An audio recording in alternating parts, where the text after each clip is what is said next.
Beam with a shot! Hello and welcome to episode 3 of Bean with the Shot, your one-stop shop for all things relating to Wycombe Wanderers Football Club. There's no Dan Simpson today, but look out for him and Dan Cameron at Adams Park this weekend when we take on Gillingham in Sky Bet League 1. But for now, let's crack on with today's show, where we've got a quick recap of the moments that mattered at Oakwell in last Saturday's defeat to Barnsley. We put your questions to the best midfielder in the Football League, Mr. Dominic Gape. The legend that is Kitman Nathan Lugg gives us his predictions ahead of a weekend of action in Sky Bet League 1. There's a rewind to a previous meeting with Gillingham at Adams Park, and the opportunity to win 2 Final Four ticket bundles in an exclusive competition right at the end. But first up, we take a small step back in time to last Saturday's action at Oakwell and a narrow 2-1 defeat to Barnsley. Good afternoon and welcome to Oakwell here in sunny South Yorkshire. It's a beautiful day, it's a wonderful old football ground and it's a great game in League 1. And this is Barnsley versus Wycombe Wanderers.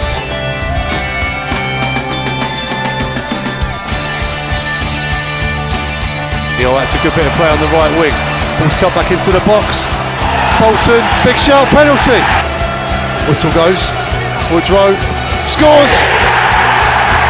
Edges down the line, that's a good ball down the channel. It's going to be cut back across. Woodrow, goal! It's 2-0 to Barnsley.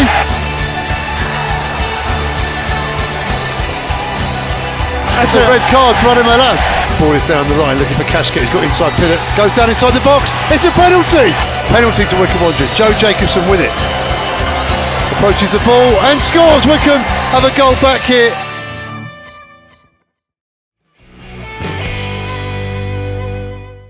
Now then, he's the man that scored the goal last season at Chesterfield to fire us to promotion, but he often flies under the radar. So this week we've put Dominic Gape under the spotlight to answer your questions about a wide range of topics. Here's how we got on. Right, Dominic, you're a fan's favourite at Wycombe Wanderers, but they never get to hear too much from you. You'd like to keep yourself to yourself. So we've asked some supporters to drop some questions for you. We're going to get straight into it. A lot of chat about Mauricio Pochettino recently, with Spurs doing fantastically well in the Champions League. You were part of the setup at Southampton when he was in charge. Tom Hancock and Jamie Cheek have both asked if you were able to learn much from him, and did you see this potential in him as a manager? Yeah, Mauricio was massively involved with the football club down through to from under 16s all the way through to the first team. He knew everyone by name and he knew everyone and was happy to have conversations with everyone. I distinctly remember him dragging aside one of the boys about an incident that had happened in the under 18s game the day before, and that just shows that his sort of attention to detail. He knew he'd watched the 18s game a day later, and he was happy to come over and stop our session and talk us through what he thought. So yeah, it was a brilliant experience. He was very, very friendly, very open, and you could tell he had a way about him that made all the boys at Southampton thrive. Southampton went from a team just been promoted to the Championship to having 5 or 6 players involved with the England team, so that was a credit to him.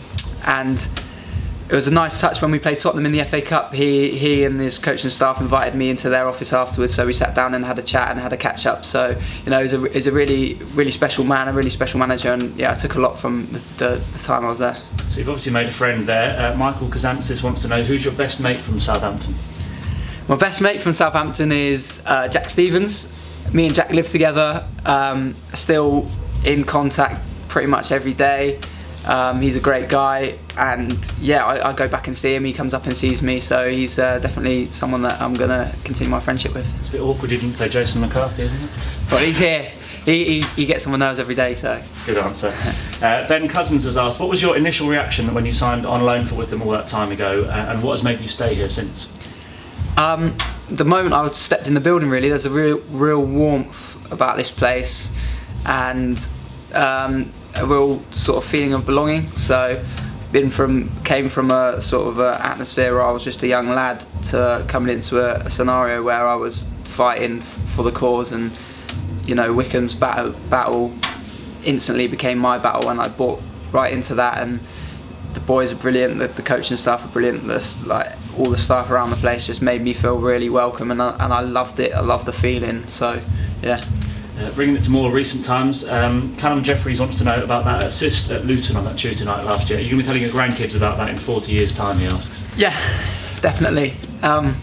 So many moments, so many memories that I've managed to sort of create over the past 2.5 years. I can't wait, if I'm lucky enough to have grandchildren, to sit them down and talk to them, probably bore them to death about my time at Wycombe Wanderers. They've got better than just that assist at Luton. Emily and Isaac and Tia North both want to know, what was your thought process when that goal against Chesterfield went in? How did it feel to score that winning goal to take us to League One?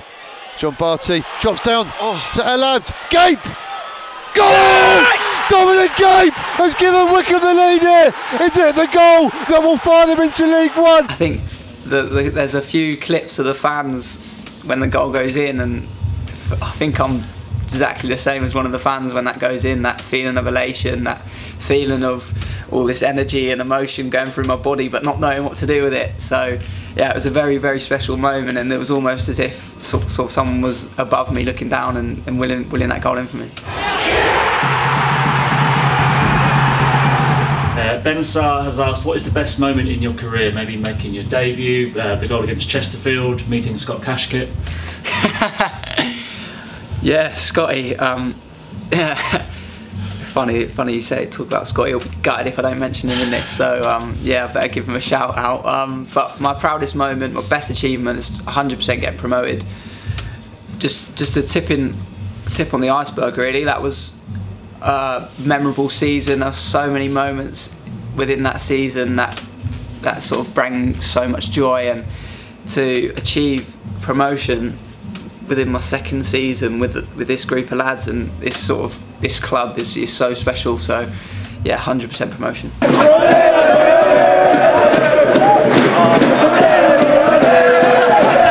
Earlier this season you were made captain for the game against Coventry. Toby Large has asked, how did it feel to captain the side, and is that something you hope to become sort of a first choice captain later in your career? Unbelievably proud moment for me. For me, like you said, I'm quite quiet on social media. Keep myself to myself, but I'm glad that you've asked me this, because it was an incredibly proud moment for me, and I'm so honoured to be able to lead the boys out, this club out. Like, it's a very, very special club, so it's a very, very proud moment for me. Max Bourne has asked, which player do you look up to most in the Wycombe Wanderers changing room? I think he means in terms of an inspiration, not height, because that would be Eves, I imagine. Yeah, quite a few of the boys actually. Mr. Matt Bloomfield for me, as a footballer and as a person. If I am half the man that Matt is at his age, then I'd have done pretty well. So yeah, he's a credit, and a lovely guy as well. Me and him get on very well. Speak of the devil, Scott Cashkit turns up. Still on time, that's okay.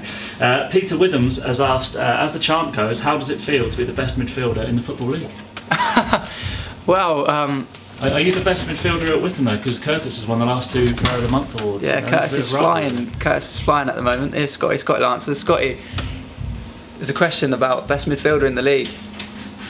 I had another question for you, but we can leave it to later. Oh, you've got a question for me? There's my name's quite a difficult one with songs, I think. I hear one song sometimes goes, I think it might be from a Rihanna track. Not heard that one. Dom dom dee dom dom dom. That one. Yeah. Yeah, quite like that one.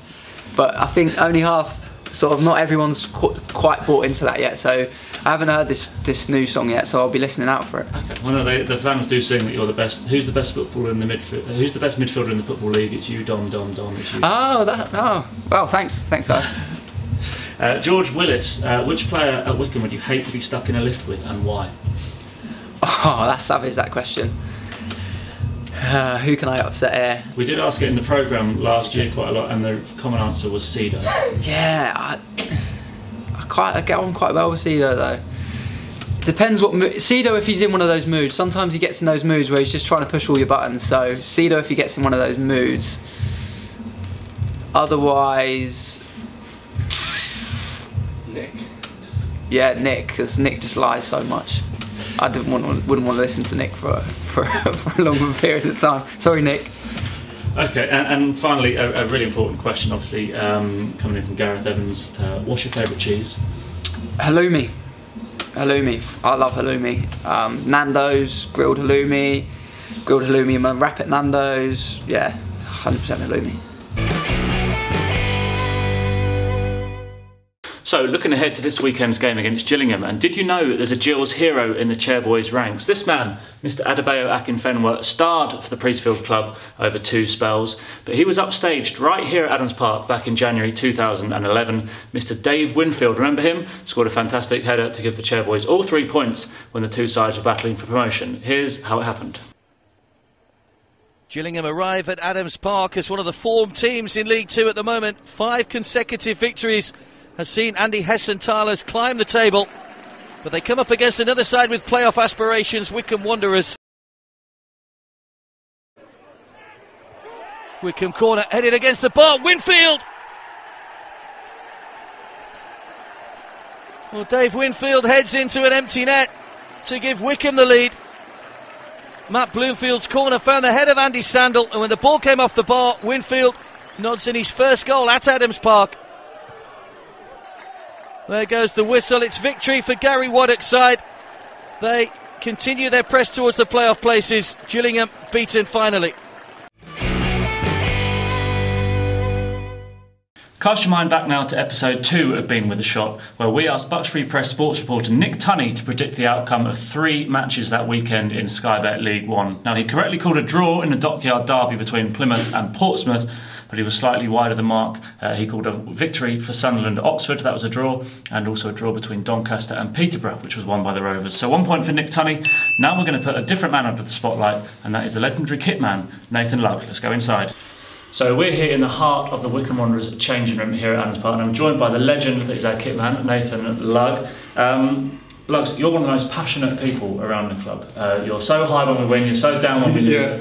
And you're the man responsible for washing dirty pants and sorting out the kit and putting up with the banter and the abuse that comes from the players. Do you really enjoy this job? Surprisingly, yeah, I do. I love it. I love what I do. I don't think you would do the job if you didn't. It's, you know, long hours and, like you say, the banter you get from the boys. It does take a lot to come in every day and keep doing it and take the abuse.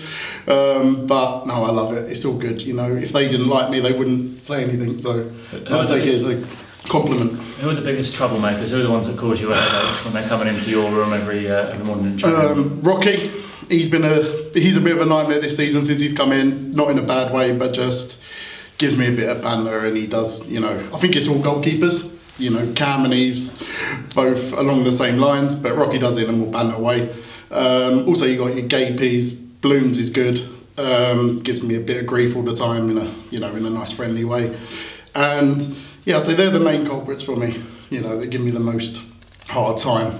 Okay, so we know there's a lot of football chat goes on around the training ground, and we wanted to put you on the spot in terms of some predictions for this weekend's games across League One. Yep. So we picked out 3 games. We did the same with Nick in the Bucks Free Press a few weeks ago.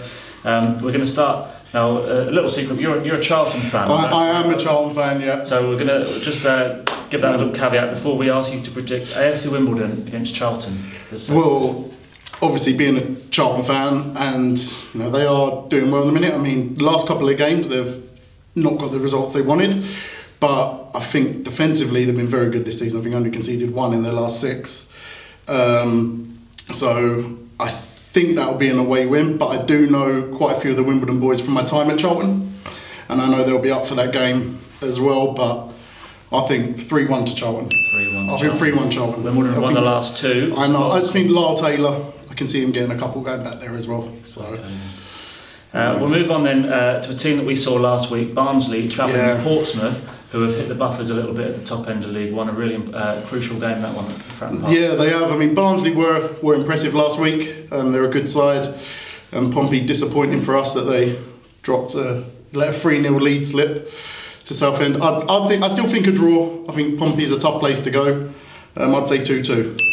And finally, we're going to give you Wycombe against Gillingham. The boys back here at Adams Park. I know that the boys haven't been too down, have they? And you know, these 2 difficult away games that we've had, the spirits are still high. You've been around them. The boys confident, and are you confident when you get the winning? 100% confident. I mean, you know me, Matt. I'll go into every game saying we're going to win. So 13 games left this season. I think we're going to get 13 wins.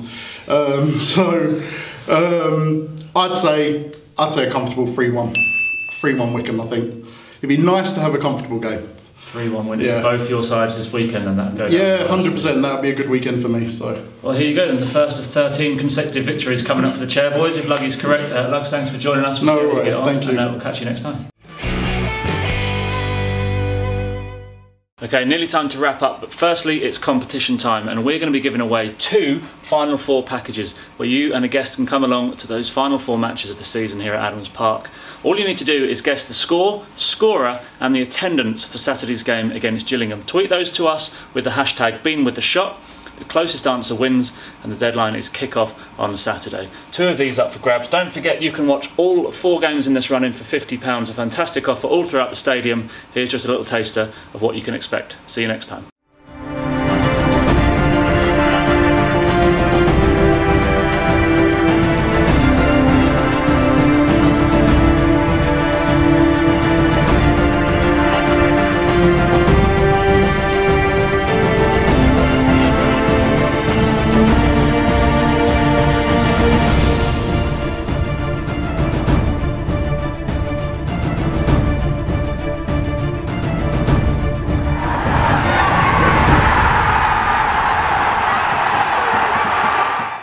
With a shot!